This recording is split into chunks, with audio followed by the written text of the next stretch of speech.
Donc, on va continuer comme suit avec l'enregistrement. Donc, à travers cet échange qui promet d'être vraiment intéressant, j'en conviens avec l'expérience de Sonia Lucier et de notre deuxième invitée, Lucie Geneviève. On va aborder plusieurs questions, dont l'amélioration de la trajectoire des soins pour les infections respiratoires. On va parler aussi de leur contribution, bien évidemment.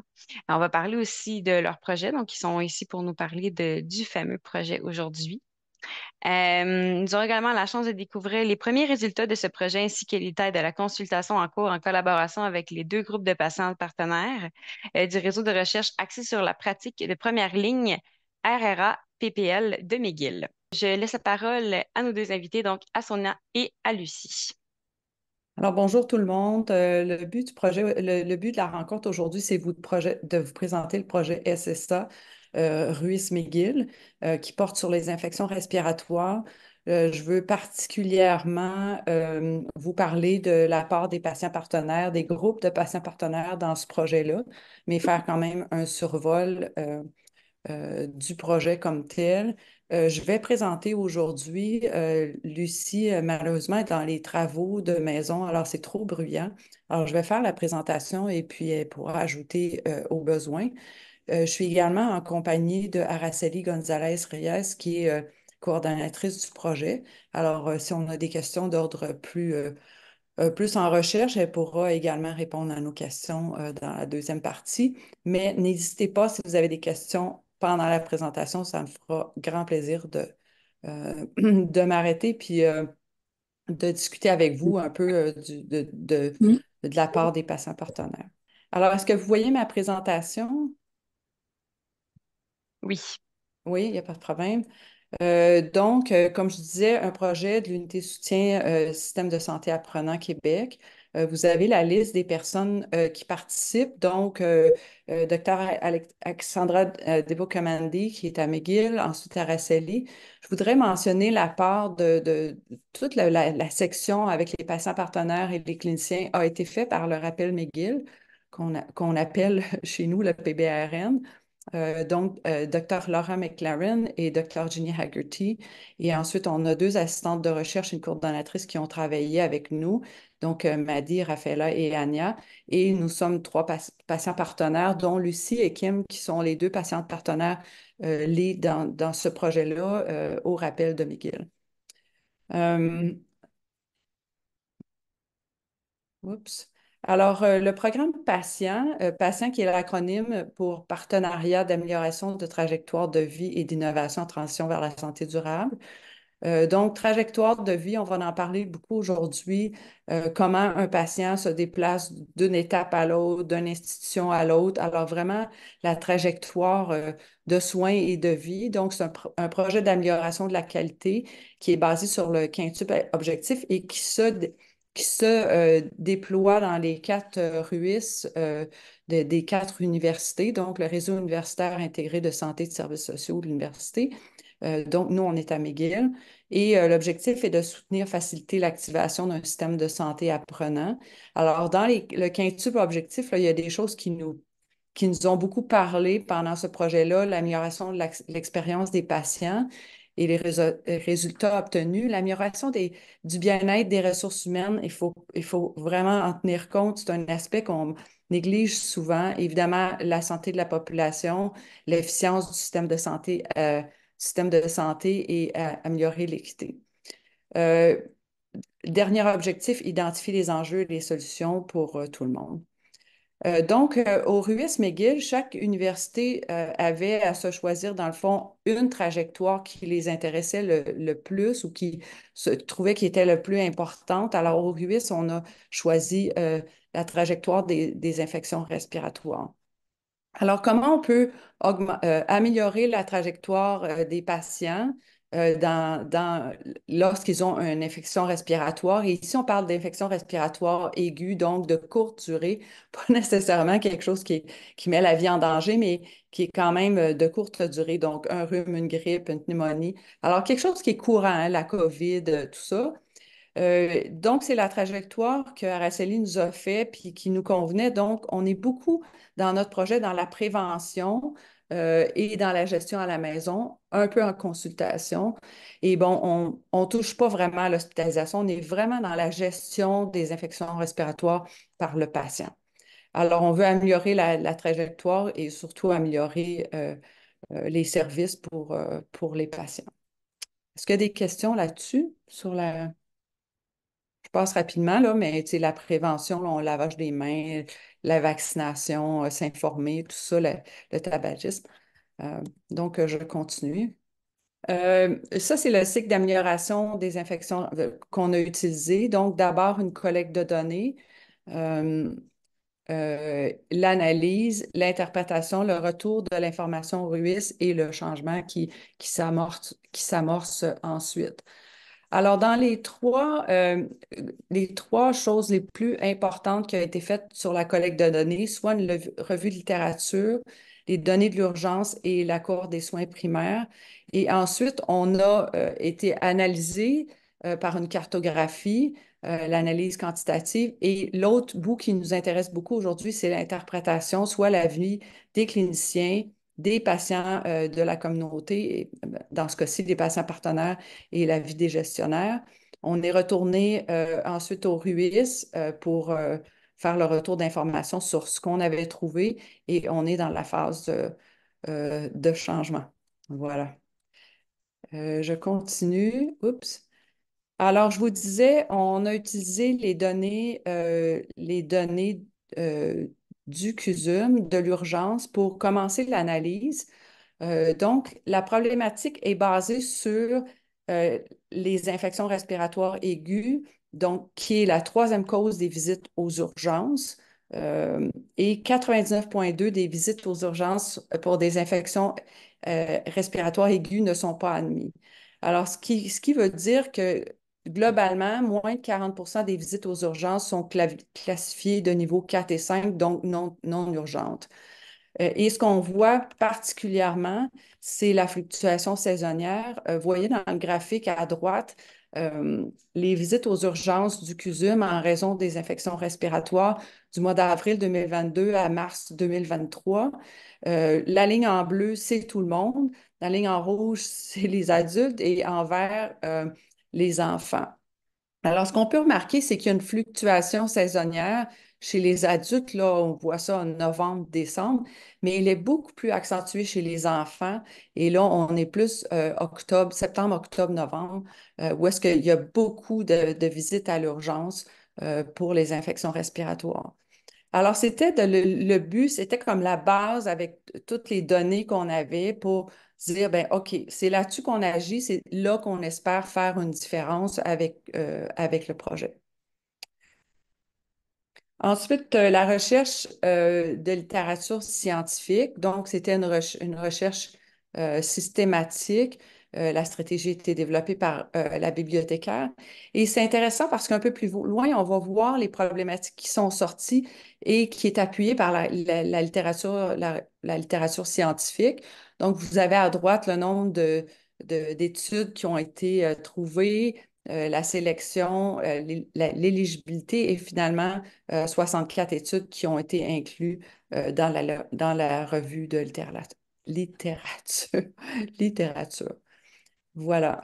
Euh, le troisième aspect est la consultation auprès des patients et des cliniciens du RUIS McGill. Alors, deux choses ont été faites. D'une part, on a créé un groupe d'une quinzaine de patients partenaires. Ça a été un défi parce qu'on partait de rien, pas de réseau vraiment, à part celui de la communauté expérience, mais quand même, bon, des gens disponibles. On a eu une belle diversité, tant dans l'âge, le milieu de vie, l'ethnie, le genre, tout ça. Alors ça, c'était vraiment surprenant et intéressant. Des hommes, ce qu'on ne voit pas souvent dans les patients partenaires, peu d'hommes souvent, mais des gens aussi de tout âge, hein. Alors, de toute ethnie. Alors, c'était vraiment un beau groupe des gens capables de se déplacer idéalement et avec des expériences diverses. Donc, on les a recrutés, on les a formés au patient partenariat. Il y en a qui n'avaient aucune expérience, la plupart d'ailleurs, pour le projet. D'un autre côté, il y a eu un recrutement de professionnels de la santé, donc cliniciens, infirmières, cliniciennes, infirmières, praticiens et pharmaciens, pour être capable de faire le pendant entre les deux études dans le fond, qui était davantage quantitative.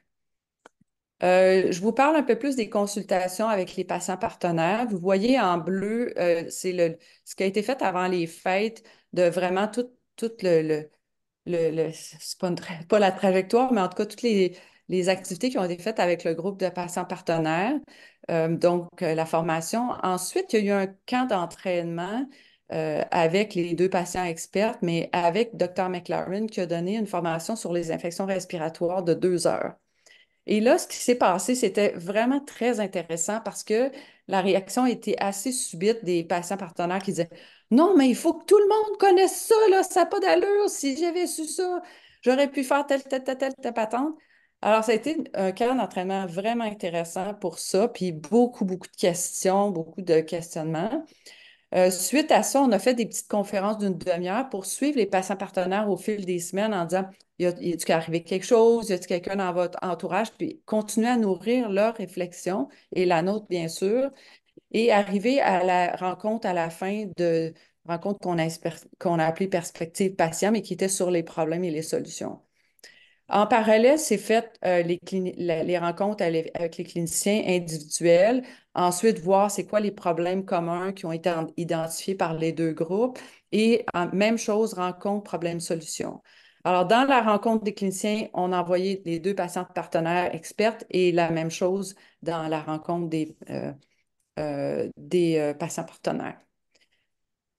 Alors, suite à ça, les cliniciens ont identifié 5 problèmes principaux qui ont été présentés lors de ces rencontres de solutions aux patients partenaires, qui, eux, sont arrivés avec 3 grandes solutions, si vous voulez, pour le projet, soit développer l'autonomie des patients, améliorer le triage et augmenter la coordination des soins multidisciplinaires. Alors, la coordination des soins multidisciplinaires, c'est quelque chose sur lequel on est en lien avec le ministère. Il s'adresse à ça présentement. Le triage, peut-être un peu plus tard, mais les patients partenaires avaient comme euh, en arrière-plan, se disaient, oui, c'est beau trier, là, mais je ne veux pas qu'on m'empêche de voir le médecin parce que la secrétaire décide que... Alors, ils voulaient vraiment que ça soit protocolisé et qu'on sache qu'il y a du triage, pourquoi, comment c'est fait et tout ça. Donc, ces solutions-là ont été proposées à la fois au RUIS, à l'unité soutien, au ministère, et vraiment tout le monde s'est entendu pour dire c'est l'autonomie des patients où il faut s'attaquer à ça. Et on a un groupe de patients partenaires pour le faire. Alors, allons vers l'autonomie des patients pour développer la suite du projet qui a commencé en janvier dernier pour cette phase de développer l'autonomie des patients. Alors, ça va jusque-là, on est à mi-projet et on s'en va vers développer l'autonomie des patients. Et là, pour chacune des solutions proposées, avait quand même son pendant en littérature scientifique.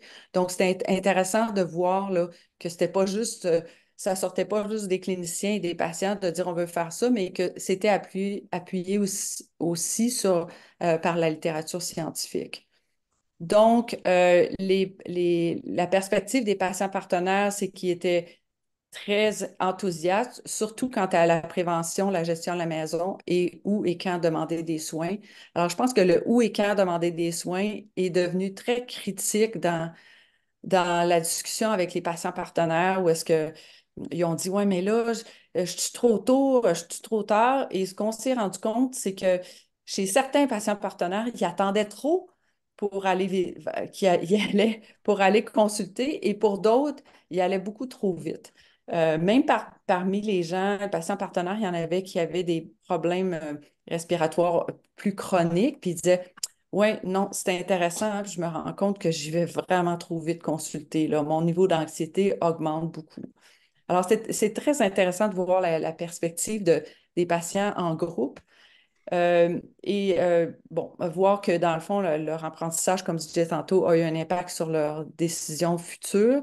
Leur conclusion, c'était de dire des petites améliorations, des petites connaissances, compétences peuvent faire une grande différence pour la suite. Alors, la phase 2 du projet était sur les compétences. Alors, ce qu'on parle ici, compétences, c'est je suis capable de, faire, tu sais, du plus simple à prendre sa température, à aller jusqu'à dire comment ne pas devenir anxieux, anxieuse, quand consulter. Alors, c'est quoi les compétences que les patients devraient avoir ou acquérir? Comment on peut leur montrer ces compétences-là?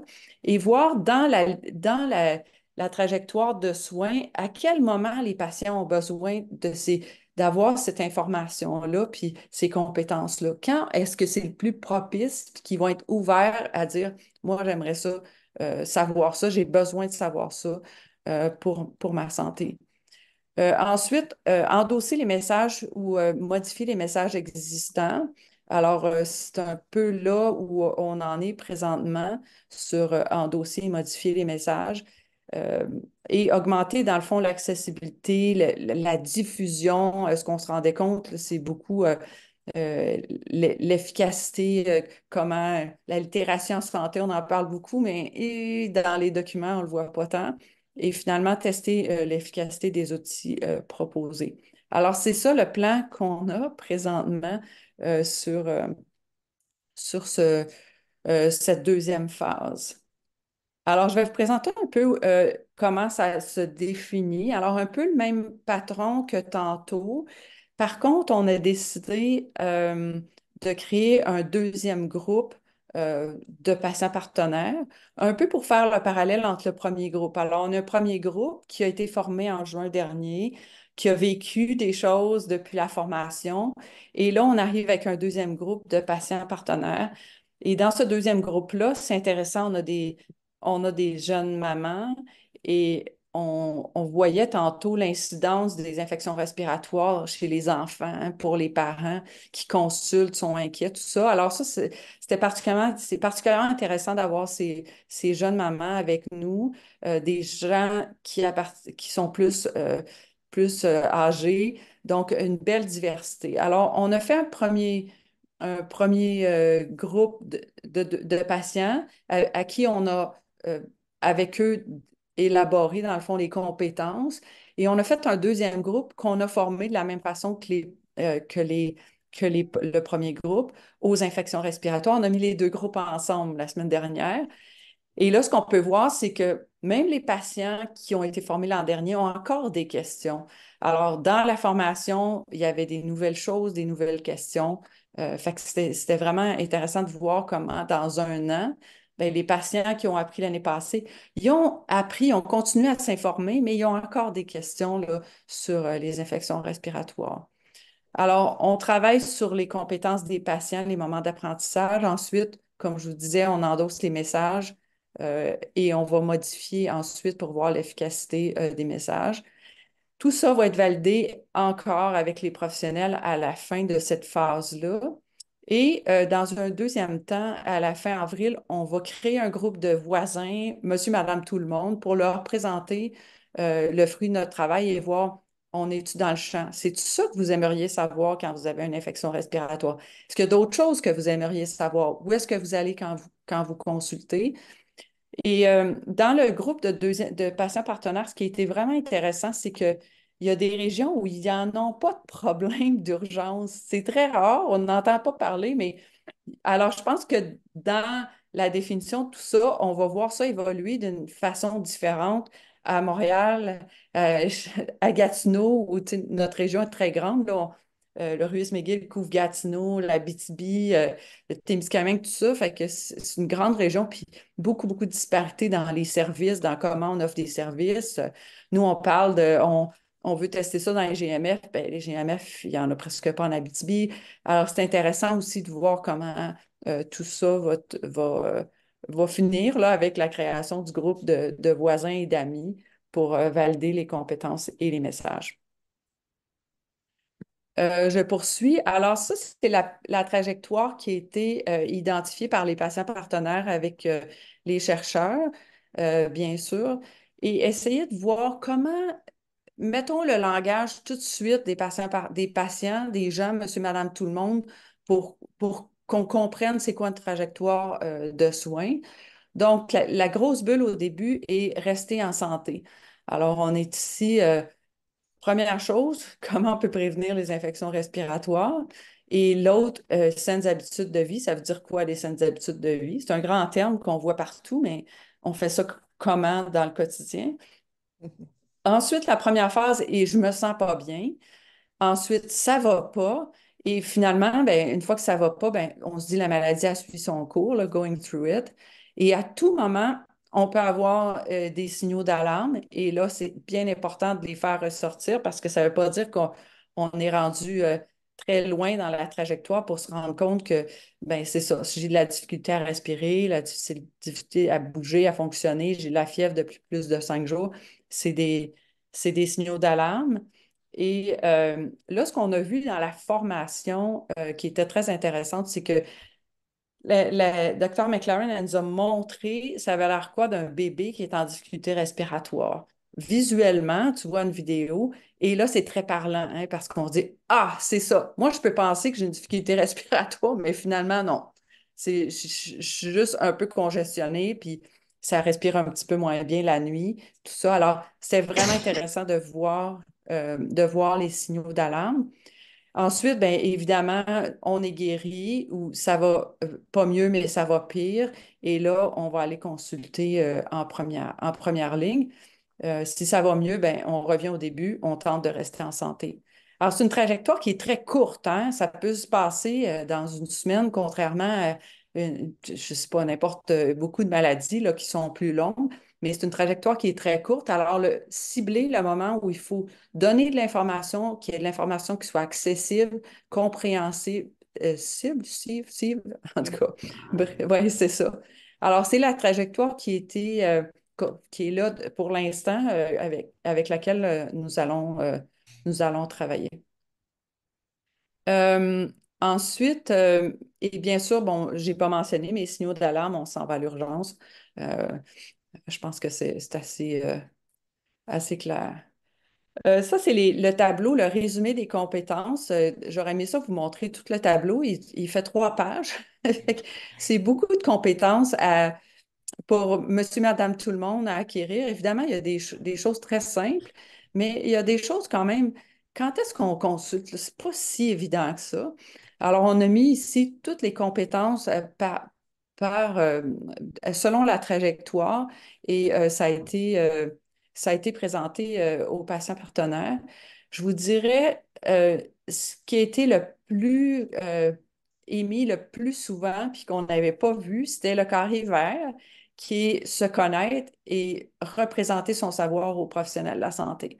On ne dira jamais assez. Moi, je me connais. OK, je sais que si je fais ça, non, c'est pas grave. Ou si je fais ça, ben non, là, il faut vraiment que je consulte. Et là, comment je vais dire mes informations aux professionnels de la santé? Quand je me rendais compte dernièrement que nous, comme patients, on est dans l'émotif, hein, on est dans l'émotion, euh, on, on est dans notre tête, puis mon dos, je suis inquiète, puis là, j'ai ça, puis ça va-tu faire ça, puis ça va-tu dégénérer? Alors que le professionnel, pour nous donner un diagnostic, ils ont besoin de passer par-dessus notre émotif, puis d'avoir des faits, hein? Alors, peut-être qu'il faut mieux préparer les patients, hein. Ça fait combien de jours? C'est où t'as mal? Des questions qui nous posent, mais que des fois, on n'a pas tant réfléchi. Alors, c'est ça qui est beaucoup, beaucoup ressorti de la dernière consultation euh, avec les patients partenaires sur les compétences. Euh, ensuite, il y a un scan environnemental des outils qu'on est rendu dans cette phase-là, qui a été faite par Araceli et Raffaella. Donc, elles ont regardé 47 sites Internet à travers la bulle que vous voyez à droite. Beaucoup, bon, 40% gouvernement, organismes communautaires, il y en a beaucoup. On les connaît peu. Les établissements de santé, 11%, autres du gouvernement et Santé Montréal, qui a quand même des outils intéressants. Alors, sur les 47 sites Internet ou outils, il y en a 23 qui étaient seulement pour les enfants. On pense à naître et grandir, par exemple. Alors, c'est intéressant. Ça correspond à la courbe là, où est-ce que le besoin est beaucoup chez les parents pour savoir quand consulter. Les premiers commentaires qu'on a eus, il y avait, les patients partenaires ont observé sept sites Internet, 4 sites Internet, puis 3 qui étaient des aides d'outils à la décision. Je n'ai pas le temps de vous les montrer aujourd'hui, mais c'est vraiment intéressant. En gros, je vous dirais les sites, beaucoup trop de texte, niveau de littératie, trop compliqué. Il n'y a personne qui va lire ça en tout cas, pas quand ils sont en situation où est-ce que, ah, j'aimerais ça savoir où est-ce que je m'en vais, puis tout ça. Les outils d'aide à la décision, beaucoup plus instinctifs, beau visuel, en 3 colonnes, compréhensif. Puis là, la question suivante qui est venue des patients partenaires, ouais, mais ils sont où ces outils d'aide à la décision-là? Pas si évident. Pas évident de trouver les sites, pas évident de trouver les outils. Alors, on est rendu à la prochaine étape bon, d'abord, on va endosser les messages, on va modifier les messages existants, tester l'efficacité des messages, puis voir qu'est-ce qu'on fait avec ces outils-là. Est-ce qu'il faut mieux les faire connaître? Est-ce qu'il faut les modifier? Est-ce qu'il faut en faire des nouveaux? Si oui, on les fait où? Euh, tout ça. Alors, on va valider ça dans la prochaine, les prochains mois pour ensuite s'en aller vers proposer des améliorations sur les outils existants, créer des nouveaux outils, des moyens efficaces de les diffuser. Puis ensuite, bon, on a des contacts au ministère de la Santé, dire, OK, ils sont où vos outils? Vous les diffusez comment? Et puis, est-ce qu'on peut, nous, tester ça là, dans les milieux de soins, les GMF, et les cliniques médicales et tout ça, pour voir, OK, ces outils-là, ils fonctionnent pas. Fait que ça va être notre boulot pour la prochaine année. Je vous dirais jusqu'à la fin de l'année, mars 2025, je pense. Fait que Sonia, oui. nous avons une petite question dans le chat. En fait, il y a quelqu'un qui nous a demandé, est-ce que le site de l'INES a été utilisé? Ah, là, il va, il va me falloir ma collègue Araceli pour répondre à votre question pointue. Alors, non, en fait, on n'a pas rentré parce que le but de cette première partie, c'était de trouver les choses qu'on pouvait trouver sur Google. Alors, les outils de l'INES n'ont pas sorti. On sait qu'il y en a et il y en a pour les cliniciens. On n'est pas encore allé chercher directement, mais on s'est dit, si on ne les trouve pas, peut-être qu'il y a une forte chance qu'on ne peut pas les trouver non plus. Ouais, et c'était pas simple, là, hein, Raceli et Raphaëlla nous disaient ça, c'est pas simple de trouver de l'information tu sais, qui est compréhensible, puis, mais juste la trouver, puis de se dire, est où l'information? Il y a une question de Patrick, je crois. Tout d'abord, Sonia, bravo, merci. Je suis toujours impressionné de l'intelligence collective à chaque fois que je participe à des trucs. C'est vraiment wow. Mais je reviens au début de ta présentation. Tu nous as lancé des chiffres qui m'ont Oui. interpellé. Mhm. 40% au Québec, 23% en Ontario, 30% au reste du Canada. Qu'est-ce qu'ils font de différent, eux, que nous, on fait pas pour avoir ça?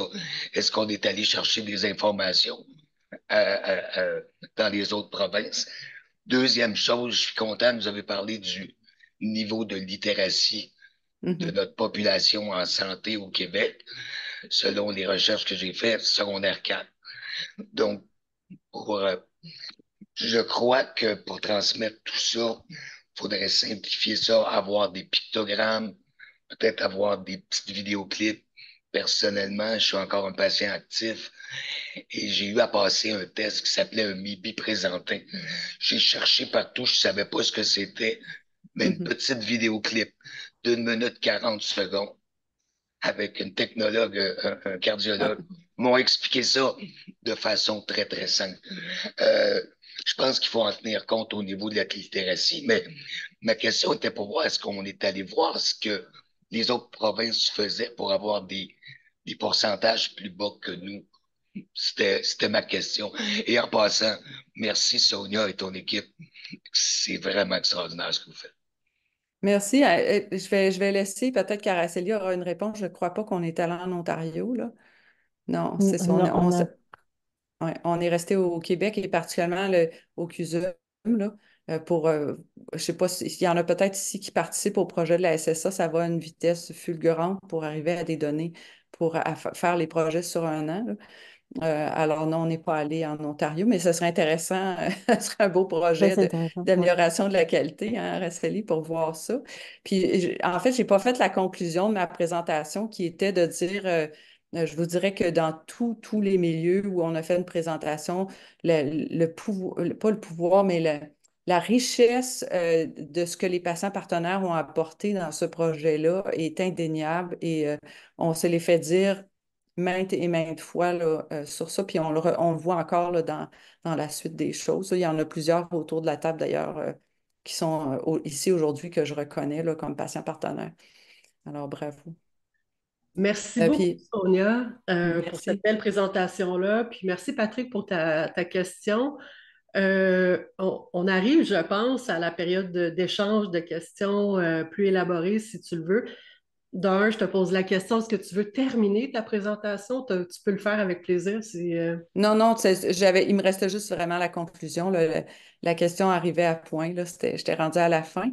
Euh, je voulais, euh, je voulais dire aussi, suite à ce que Patrick a dit, qui était intéressant, le visuel, je l'ai mentionné, puis toi aussi, le visuel de voir les choses pour les patients, ça fait une différence énorme.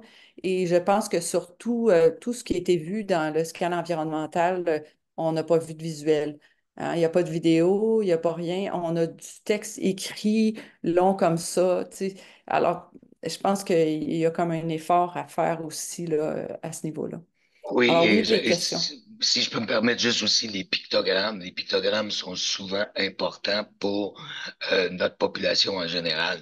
Donc, il faudrait uniformiser les pictogrammes, avoir un petit peu plus de visuels, simplifier ça, parce que Ouais. 50% de notre population n'ont pas le niveau de littératie, je pense. Et souvent, les patients disent, oui, oui, oui, je comprends, mais dans le fond, ils Hum, comprennent pas. Fait que cet aspect-là, moi, je pense que si on s'adresse à monsieur et madame tout le monde, il mhm. faut s'ajuster pour que le message atterrisse et soit bien endossé ou compris par la population. Ouais, C'était tout à mon fait. commentaire. Merci beaucoup, Merci. Patrick. Ben, vous n'êtes pas obligé, mais j'aimerais bien vous proposer d'ouvrir vos caméras parce qu'on est plus dans la période d'échange, de discussion. Et pour les personnes qui ont écrit leurs questions dans le chat, les micros sont ouverts. Donc, si vous le souhaitez, si vous aimeriez poser votre question de vive voix, ben, ce serait apprécié aussi. Donc, tout est possible. Moi, j'ai peut-être une petite question pour lancer ça.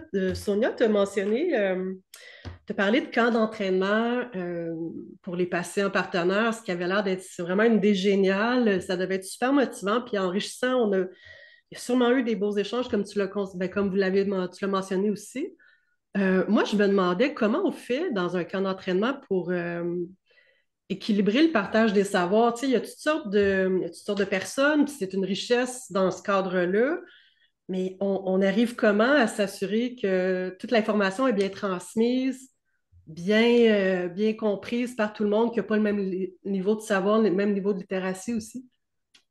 Ben, je pense que, d'une part, ce qui a été fait à merveille, là, je ne sais pas si les gens du PBRN, du rappel sont là, Jeannie, entre autres, et Dr. McLaren qui faisaient l'animation. D'abord, mettre le groupe de patients partenaires à l'aise, hein, se connaître entre eux, se mettre à l'aise pour que la présentation était faite. Bon, Dr. McLaren a parlé de la pneumonie, a parlé des difficultés respiratoires, tu sais, tout ça, là. Mais au bout du compte, ce qui est important, c'est que la personne qui ne comprend pas est capable de poser, elle se sent à l'aise de poser une question.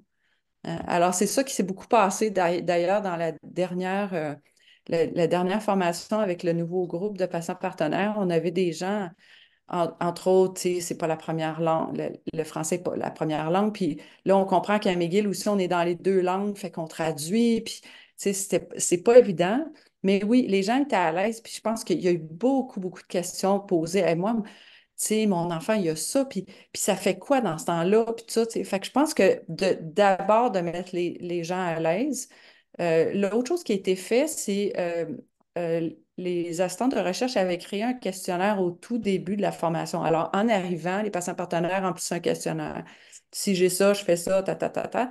Ils ont eu la formation. la rencontre suivante, ils ont rempli à nouveau le questionnaire. Qu'est-ce qu'ils ont appris entre les deux? Hein? Alors, on est capable de mesurer, oui, ils ont appris ça. Non, ça, c'est pas quelque chose qu'ils ont compris ou qu'ils ont acquis. Ou, alors, des choses qu'en écoutant, on les apprend, mais il y a d'autres choses qu'il faut les vivre aussi, là. Alors, ce qui a été très intéressant aussi, c'est on a une patiente partenaire qui est arrivée de l'an dernier, qui est arrivée et qui a dit, moi, mon petit-fils, il y a eu une grosse infection respiratoire. Puis elle dit, à un moment donné, j'ai regardé mon petit-fils, puis j'ai dit, OK, c'est le temps d'aller à l'hôpital. C'est là. Et puis, ben oui, elle est arrivée à l'urgence, c'était le temps d'aller à l'hôpital. Hein, c'était pas trop tard, c'était pas trop tôt. Puis elle dit, moi, j'ai appris ça l'année dernière parce que j'ai vu la vidéo du petit bébé. Puis là, quand j'ai vu mon petit-fils, c'est ça.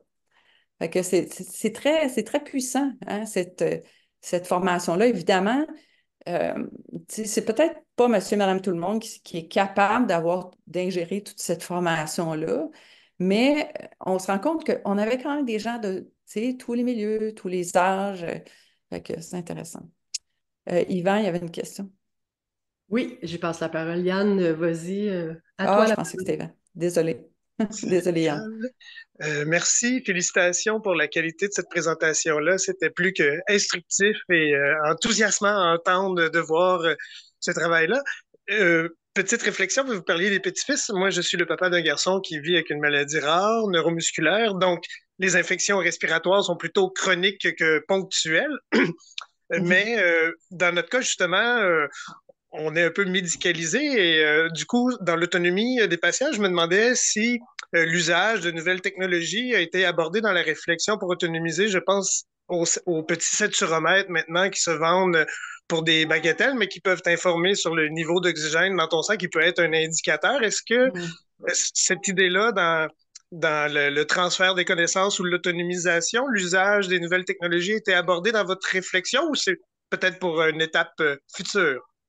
En tout cas, pas dans l'étape où on est présentement. Je vous dirais dans l'étape suivante où on s'en va. Peut-être pas les outils très spécifiques, mais encore, on verra. Mais peut-être plus un site, un chatbot ou quelque chose de plus technologique là, qui sera peut-être abordé dans la prochaine étape. Mais c'est un très bon point, Yann. Très bon point pour vous. Ouais.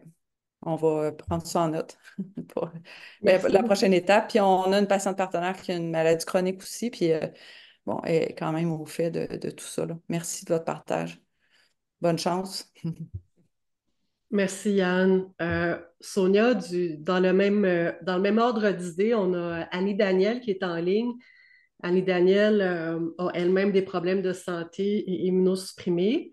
Et elle pose la question, elle mentionne le lavage de main, que tu as parlé du lavage de main, mais elle dit ne Mhm. pas avoir entendu d'informations au sujet du mode de transmission des infections respiratoires, tu sais, avec les gouttelettes Ouais, puis elle nomme que cette compréhension-là est essentielle pour la prévention.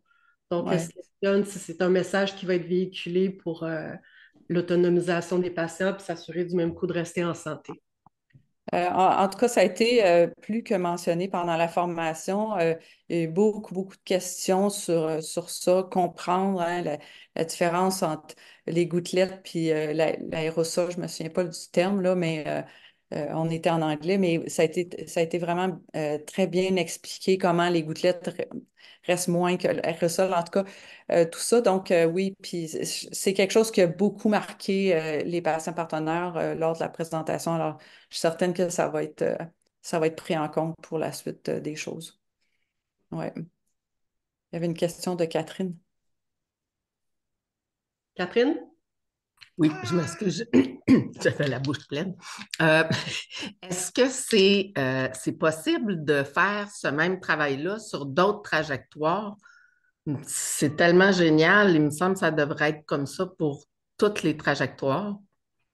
On a travaillé avec le CEPPP, là, Centre d'expertise patient public, qui, eux, travaillent sur des trajectoires de maladies. Ils ont fait d'ailleurs le cancer, en tout cas, il y en a trois, quatre de fait. Ils n'ont pas fait la même, le même processus que nous, mais ils travaillent quand même sur les trajectoires. Ce qui est spécifique à la trajectoire des infections respiratoires, c'est la très, très courte durée, là. Alors, ben oui, on est ouvert aux suggestions, Catherine, pour travailler sur d'autres trajectoires de maladies, là. L'idée, bon, bien sûr, Araceli, Alexandra, mais beaucoup les gens du rappel McGill, là, avec toute l'animation qui va avec là, des groupes de discussion et tout ça, ça a été très, très riche, là. Euh, Chapeau au Merci, rappel McGill. pour le travail effectué, puis dans les délais que ça a été effectué. C'est le fun. Tu sais, des fois, la recherche, c'est long avant de voir des résultats, puis d'avoir Ouais. des fruits concrets. Puis je trouve, en tout cas, comme patiente, là, je trouve que c'est vraiment le fun, puis bravo, Mhm. puis chapeau. Merci, merci. Ça a été très intéressant. Puis on a des patients partenaires extraordinaires, là. D'ailleurs, j'en vois quelques-uns qui sont à la présentation aujourd'hui, qui ont participé. Puis, tu sais, tout est là, là. Tout est dans l'implication des gens parce que sinon, ouais, c'est ça. Manon est là. Il y a d'autres questions, là. Je vois le temps passer. Patrick?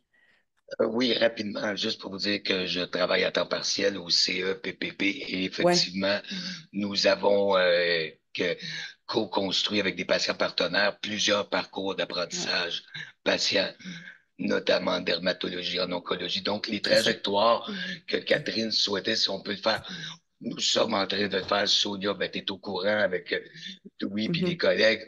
On est à faire ça. Donc, et pour transmettre ça, pour faire atterrir ça aux patients, on parle beaucoup de désinformation. Euh, mhm, D'ailleurs, en janvier dernier, à Davos, au Forum économique, le constat était la plus grande inquiétude et la désinformation. Donc, moi, je mhm, pensais peut-être passer par la bibliothèque pour s'assurer d'avoir une barrière à cette désinformation-là mhm, qui est très présente sur le web. Donc, mhm, c'était ça, mais pour dire à Catherine, oui, il y a d'autres parcours d'apprentissage patient qui sont en développement au CEPPP. Donc, ça fait juste mhm. bonifier l'offre pour tous les patients au Québec. Donc, je tenais juste à le Ouais. mentionner. Merci. Puis, tu sais, juste pour répondre, Patrick, là, nous, ce que les patients nous ont dit, c'est que l'information, c'est super beau, le web, là, mais la meilleure information, elle vient d'une source fiable, puis elle vient de la clinique médicale.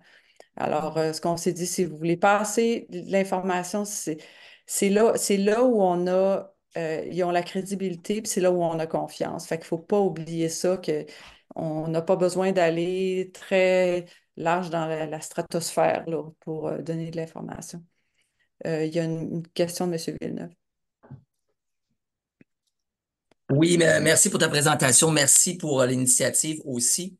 Je réenchéris sur le commentaire antérieur, à savoir, on devrait avoir des plans de formation là, pour beaucoup de pathologies ou beaucoup de Mhm. situations pour les patients. Je suis en train d'en faire un peu dans votre style, là, moi, pour les gens souffrant d'insuffisance cardiaque, Hmm.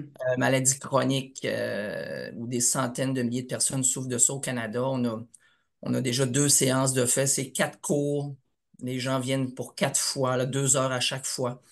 C'est Euh, génial. Connaître la maladie, les médicaments, l'alimentation, l'exercice Mhm. et gestion du stress, le dernier. Hmm. Et je suis en train d'en redémarrer un en fibrillation auriculaire aussi là, dans les prochains mois. Je suis à l'Institut de cardiologie de Montréal en passant. Alors, Bravo. s'il y en a qui veulent aussi échanger, peuvent voir comment on a fait ça ici à l'Institut, nos programmes en contexte de maladie chronique, ça va me faire plaisir de discuter avec vous. Mhm. Je crois fortement au développement des compétences des patients. Mhm. On voit les urgences qui sont pleines, on voit la première ligne qui est pleine. Il faut former nos patients, les rendre le plus autonomes possible, sinon l'entonnoir risque de ne Ouais. pas décongestionner. Ouais, puis je crois fortement au pouvoir aussi de- d'améliorer les compétences des patients à défendre ou en tout cas à exprimer ce qu'ils ont, c'est quoi les symptômes et tout ça, là, se préparer davantage et moins se déporter vers les professionnels de la santé. Regarde, moi, c'est ça, tu sais, il faut. Ben, Bon, c'est un j'arrête de peu le parler. partenariat, hein. Si on veut être Ouais, partenaire de son équipe, il ouais, faut comprendre sa maladie, il faut savoir de quoi on parle. Sinon, ouais. c'est pas du partenariat, hein. C'est très bien dit. Monsieur Virgile, Monsieur Lucas. Félicitations pour votre présentation. Certainement un travail fort utile. Je me demandais, un début du travail, si je comprends bien, c'est de consulter au bon moment à la bonne place. Oui. Et un des problèmes qui résultait, je pense, qui résulte, c'est que c'est l'inaccessibilité de la première ligne, du Mhm. sans rendez-vous et même le médecin de famille quand on a besoin. Est-ce que vous avez regardé s'il y avait un impact de cette formation-là sur cette utilisation? C'est-à-dire que est-ce que les gens se ramassaient et ont réussi à se ramasser moins à l'urgence quand c'était le temps d'aller en première ligne ou vous n'avez pas regardé cet impact-là? C'est C'est sûr clair ma qu'on question ou pas vraiment? Oui, oui, c'est très clair. Puis on aimerait beaucoup voir l'impact, mais peut-être qu'on verra l'impact dans 1 an ou 2, pas sur 6 mois. Alors, je pense que c'est ça. Je vous dirais qu'on voit l'impact chez les patients partenaires qui ont suivi la formation l'an dernier. Alors, ça, ils nous le disent clairement. Une personne qui a une maladie chronique, elle dit, ah, ben moi, oui, je vais consulter moins rapidement. On le voit dans le quantitatif, hein, on voit dans ce que les gens nous disent, les patients partenaires, mais euh, on en parlait ce matin, puis on ne verra pas ça dans les données de l'urgence dès maintenant. On espère faire un cycle d'amélioration à la fin de l'année, là, au début de l'année prochaine, où est-ce qu'on va implanter un outil dans une clinique, puis ensuite, on va voir l'impact sur 6 mois, par exemple. Est-ce que ça a eu un impact sur les cliniciens, tout ça? Peut-être qu'on verra un impact là à très court terme, mais ce ne sera pas gigantesque non plus là, quand on parle de euh, ajouter un outil puis aller vérifier 6 mois plus tard. Mais je suis convaincue qu'il y aurait un impact si on faisait tout comme M. Villeneuve, là, puis faire des formations à tous les patients. Je pense que clairement, on verra un impact. Mais c'est une bonne question, puis on vous reviendra l'année prochaine, M. Lucas. Sonia, on a une question dans le chat qui s'adresse potentiellement à Paula ou à Araceli. Est-ce qu'il y a quelque chose qui se fait pour l'endométriose, maladie avec une prévalence de 10% de femmes en âge de procréer et une errance diagnostique de 7 à 10 ans? Donc, Je pense que la question a voix à tout le monde parce que nous, on était vraiment, tu sais, notre projet est vraiment sur les infections respiratoires. oui. Alors peut-être que quelqu'un autour de la table qui a une connaissance là-dessus, là, ou M. Legris peut-être, là, mais je pense pas, il n'y a pas de trajectoire qui ont été faites sur l'endométriose, je crois pas, là. Alors peut-être qu'il y a Non, quelqu'un autour de non, la non, table. mais par contre, on a une patiente partenaire qui est vraiment experte là-dedans, c'est Tiffany Clovin. Donc, j'invite ceux qui auraient des informations et qui désirent des informations. Tiffany Clovin, ben, tu la connais très bien, Sonia. Ouais. Elle travaille avec nous aussi, à PPP, donc je vous invite à communiquer avec elle si vous voulez avoir plus d'informations, parce que c'est Mhm. vraiment une patiente partenaire experte avec l'endométriose, cette Mhm. maladie. Merci de la question. Je ne sais pas qui l'a posée, hein, mais- ouais. Oui, M. Lockhead? Louis? Oui, bonjour. D'abord, félicitations pour la présentation. C'est une excellente initiative. Je pense qu'il faut équiper, outiller les patients de plus en plus là, pour qu'ils gèrent eux-mêmes leurs problématiques de santé. Tu sais, quand on dit les patients vont trop à l'urgence, ben, parfois c'est parce qu'ils n'ont vraiment pas d'autre choix, là, Exact. qu'ils n'ont pas l'information qu'il faut, là. Même quand on appelle au 811 au guichet d'accès, par exemple, ils vont nous conseiller ça dans des circonstances particulières. Récemment, anecdote, j'avais besoin de points de suture, puis il a fallu que j'aille à l'urgence, puis j'ai attendu 12 heures pour voir le médecin et tout ça, mais ça pour dire que j'ai appris après que ça se faisait dans les cliniques, que les médecins étaient capables d'en faire dans les cliniques. Encore faut-il qu'elles soient ouvertes. Fait que, tu sais, des fois, tu n'as Ouais. pas le choix. Mais il Ouais. faut outiller les patients de plus en plus pour gérer en fait, la demande, parce que Ouais. l'offre est saturée. Mais Tout l'autre le chose, monde le sait. ouais, l'autre chose qu'on voyait aussi là, parmi les patients partenaires qui venaient d'un peu partout, c'est que l'offre est très différente. Puis je pense que c'est pour ça, comme patient, qu'on ne s'y retrouve pas. Là, ils font des points, là, ils n'en font pas. Là, ils font de la radiologie, là, ils n'en font pas. Alors, je pense qu'il y a beaucoup de ça là, dans le manque d'information chez les patients, là. Puis, Oui, ben, puis peut-être un point aussi, l'INES, ben, ce serait le fun aussi qui démocratise de plus en plus leur production pour mhm. rendre ça accessible au public et pas juste aux médecins puis aux spécialistes, parce que des fois, tu n'as pas besoin d'avoir toute l'étude au complet puis de connaître tous les concepts puis la revue systématique de littérature, mais tu as besoin d'indications claires pour te retrouver. Fait que ce serait Tout le à fait. fun de démocratiser ça également. Mais merci beaucoup. Merci. Puis, tu sais, on parle de littératie, là. Mhm. Il faut aussi comprendre, faut que monsieur, madame, tout le monde puisse comprendre ce qu'on lit dans des documents de l'INES, là. Yann, monsieur Desfossés. Oui, je me demandais si, peut-être vous avez déjà mentionné, mais les obstacles qu'il y a pu y avoir dans ce projet, même si vous avez été très efficace et rapide, euh, à savoir, est-ce que ce genre de projet-là, vous pensez que c'est envisageable s'il n'y a pas d'affiliation universitaire? J'imagine que ça a été très commode, les ressources qui viennent avec les centres de recherche universitaires. Ce genre de projet qui pourrait être envisageable sans affiliation universitaire ou quels ont été les facteurs qui ont aidé puis qui ont été peut-être des obstacles dans votre projet? Araceli, Pardon, je pense, j'ai pas bien compris la question. est-ce que l'affiliation avec les universités est quelque chose de nécessaire ou est-ce que ce projet-là aurait pu être fait complètement à l'extérieur du milieu universitaire?